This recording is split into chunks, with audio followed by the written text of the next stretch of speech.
সুন্দরবনে দ্বিতীয় দিনে সকাল সকাল রেডি হয়ে সবাই বেরিয়ে পড়েছিলাম। আর এদিকে দিদিভাই চা না পেয়ে মুখ একদম গোমড়া করে দাঁড়িয়েছিল। অবশেষে হাঁটতে হাঁটতে বোটে এসে পৌঁছতেই আমাদের কিন্তু সকালের টিফিন এসে টিফিনে ছিল কচুরি, চানা মশলা আর একটা করে মিষ্টি। বেশ খাওয়া দাওয়া সেরে চলে গেছিলাম সজনেকারী টাইগার রিজার্ভে। ঢুকতেই প্রথমে এরকম একটা পার্ক দেখা গিয়েছিল, আর তারপর এই যে চ্যানেলটা দিয়ে ঢুকিয়েছিল যেখানে আমরা এই সুন্দর কচ্ছপটা দেখতে পেয়েছিলাম। এছাড়াও সেখানে বেশ কয়েকটি টাওয়ার ছিল, আর সেখানে উঠে এই কুমিরটা দেখা পেয়েছিলাম। সুন্দরবনের যে বিশেষ আকর্ষণ সুন্দরী গাছ, এই সুন্দরী গাছগুলো কিন্তু আমরা এখানে দেখেছিলাম। শুনেছিলাম সুন্দরবনের মধু নাকি খুব বিখ্যাত, তাই এখানে এসে সেটা ট্রাই না করলে হয়, তাই কর্তামশাই একবার চেখে দেখছিল। এদিকে তো দিদি ভাইয়ের নজর গেছে এই মাখার দিকে। তবে এইসব কাটিয়ে আমরা চলে গেছিলাম বাবা লোকনাথের এই মন্দিরটা দর্শন শেষে মাখা নিয়ে যেই নাম বোটে এসেছি অমনি কিন্তু আবার আমোদি মাছ ফ্রাই নিয়ে চলে এসেছিল। এই আমোদি মাছ ফ্রাইটা কিন্তু আমার দারুণ লেগেছিল, আর তার সাথে কিন্তু ছিল চাও। এইসব খাওয়া দাওয়া সেরে মূল আকর্ষণের দিকে কিন্তু আমরা রওনা দিয়েছিলাম। এটা ছিল সুন্দরবনের রয়্যাল বেঙ্গল টাইগার। চলো সেটাই তোমাদের এখন আমি দেখাবো। তার পথে এই সুন্দর পুকুরটা পড়েছিল, আর যেখানে একটা থিম করে সাজানো ছিল। একটু এগিয়ে যেতেই সুন্দরবনের মূল আকর্ষণ ময়ূর,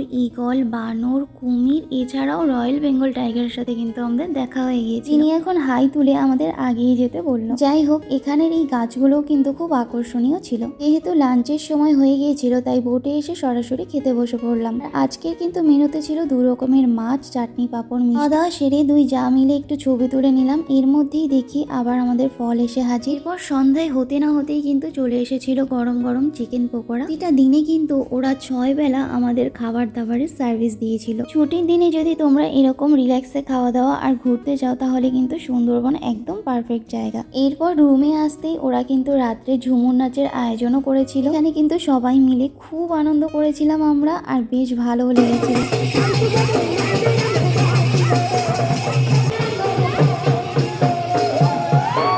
অসাধারণ আনন্দ করে রাত্রেবেলা কর্তার সাথে বেরিয়ে পড়েছিলাম একটু শপিং করতে। এখান থেকে বাড়ির সবার জন্য কিছু না কিছু কিনেছি। এখানে কিন্তু অনেকটা জায়গা জুড়ে এই ধরনের গিফটেড আইটেমের দোকানগুলো বসে, যেখানে তোমরা বিভিন্ন ধরনের জিনিস পেয়ে যাবে। অবশেষে কেনাকাটা সেরে রাতে ডিনারটা করে দ্বিতীয় দিনের ব্লগটা এখানেই শেষ করছি। টাটা।